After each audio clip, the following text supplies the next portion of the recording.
You must go with the Lord's men today, to the castle. They will teach you. They will care for you. But why can I not stay? Did I do something wrong? You did nothing wrong. This is good for you, for all of us.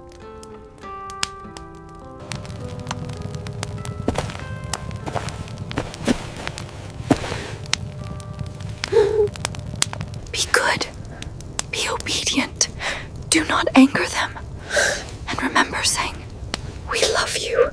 He was 7 years old when they took him. His family had no choice. In 1289, the lords ruled the land and the people who worked on it. Poor families had to obey them. Sometimes they even had to give their children to the castle. Boys were sent there not for glory, but to survive, to have food, to stay safe from the Lord's anger, and to escape the worst hunger at home.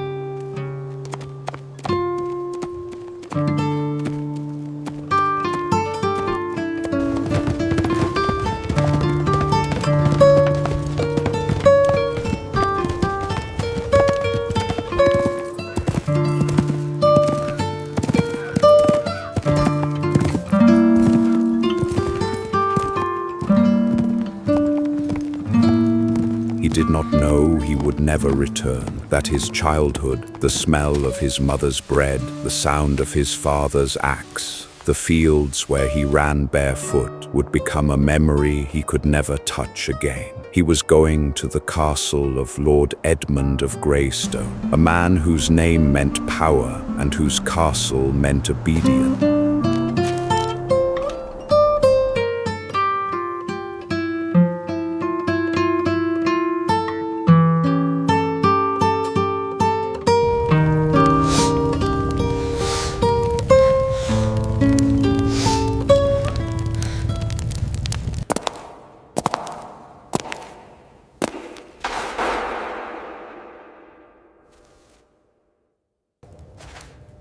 You are here to serve, not to speak unless spoken to. Not to question, not to hesitate. You will clean the halls, tend the fires, polish the armor, and run when called. You will learn manners, obedience, and silence. If you serve well, maybe you could become a squire.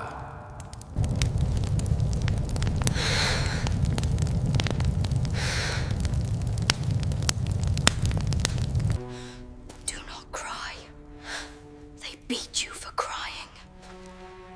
A squire was a knight's personal helper, someone who carried his weapons, cared for his horse, and learned to fight. Only noble children could become squires, not peasant boys, but they let the servants believe it was possible. This was his education, not letters or scripture first, but fear. Fear of making mistakes, fear of being seen. The castle was a world of stone and shadows, and within it, he learned the first lesson of his new life. Be useful, be invisible, be silent.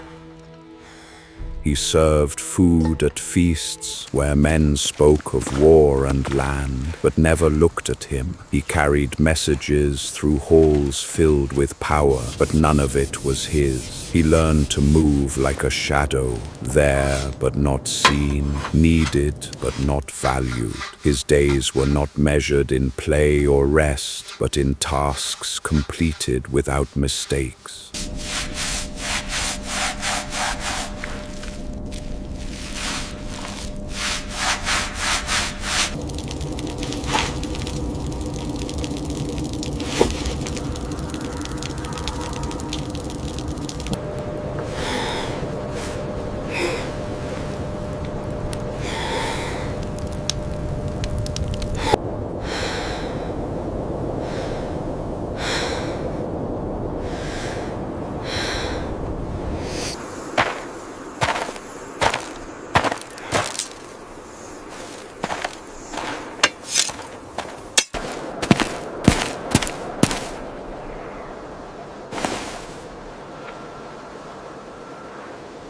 You will learn to ride, to hold a blade, to conduct yourselves as men of station.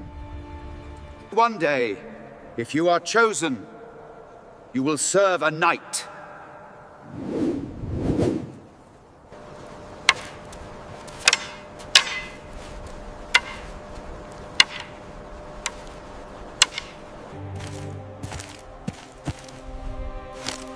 Can you even lift a sword, boy?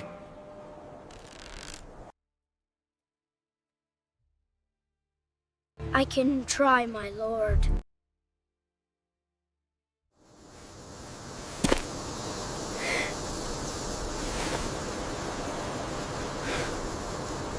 Then try harder.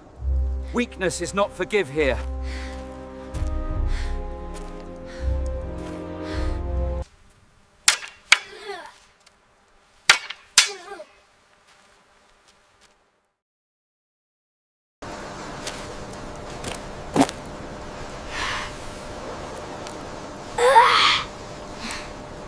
That one will never hold a real blade.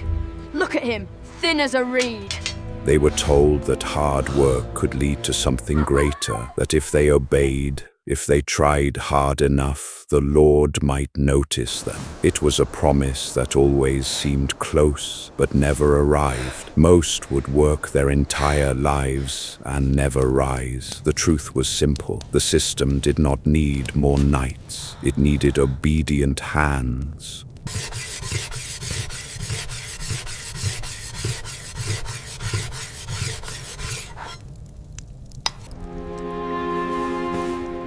How long have you been here?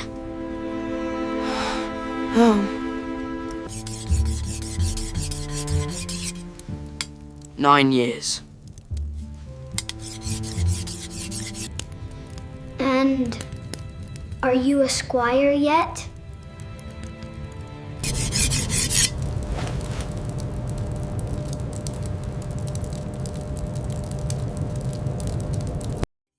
No.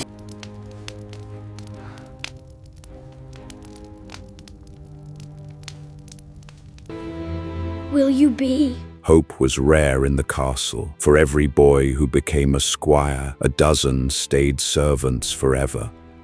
No. And I never will be. For every squire who became a knight, 100 worked and were forgotten. The truth was simple. The system did not need more knights. It needed workers who would obey.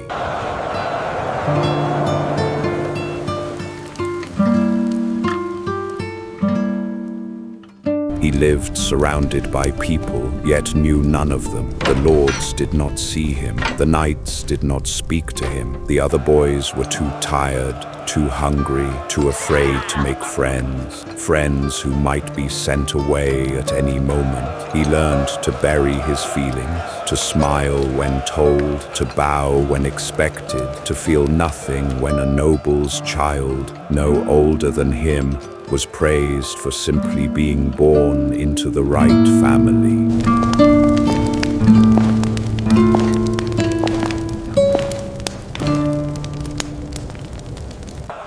My son, one day he will lead men. One day he will bring honor to our name.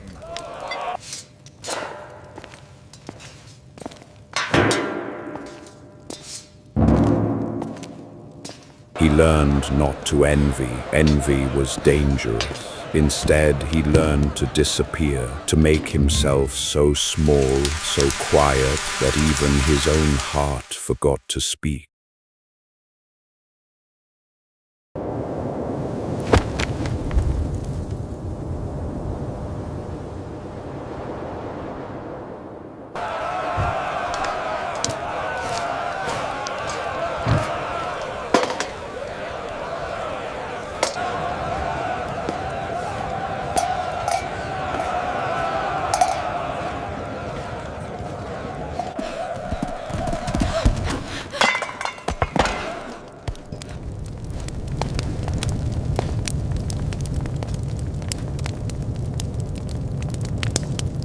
Clumsy fool!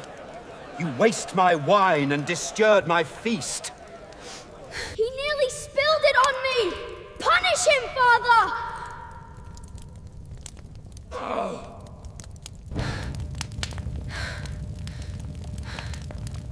Hold out your hands.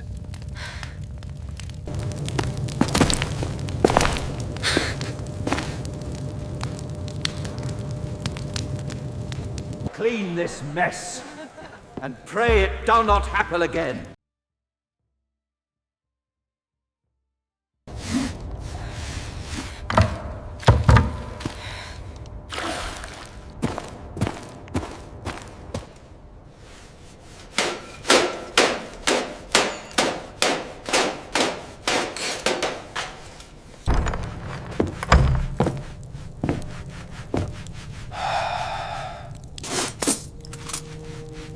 You have served well, boy. Lord Edmund speaks of you. Says you are diligent. Thank you, my lord. I am to choose a squire soon. Perhaps you. I would be honored, my lord.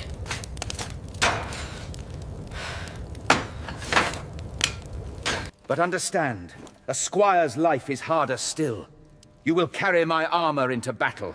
You will tend my wounds. You will watch men die. It is not glory. It is a service of another kind.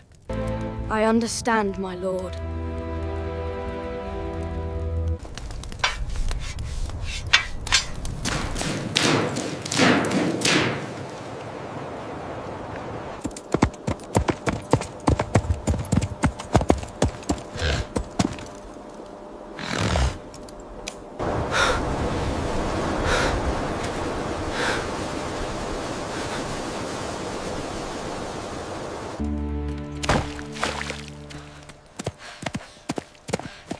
Sir Alden!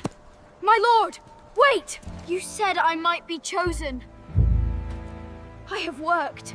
I have served. I thought... Shut your mouth, servant. You do not speak to a knight unless spoken to. You have served well. But this is the Lord's son's nephew. It was decided long before you hoped for it. Discipline him. Servants must learn their place. Return to your work, now! He was not chosen, not because he lacked skill, not because he failed, but because the world had already decided who he was. A servant's son, useful, invisible, permanent. This was the tragedy, not cruelty, not violence, but the quiet, constant weight of a system that saw children as tools, that measured worth by birth, not effort, that promised futures it never intended to give. The people within the system believed it was right, natural, the way of the world.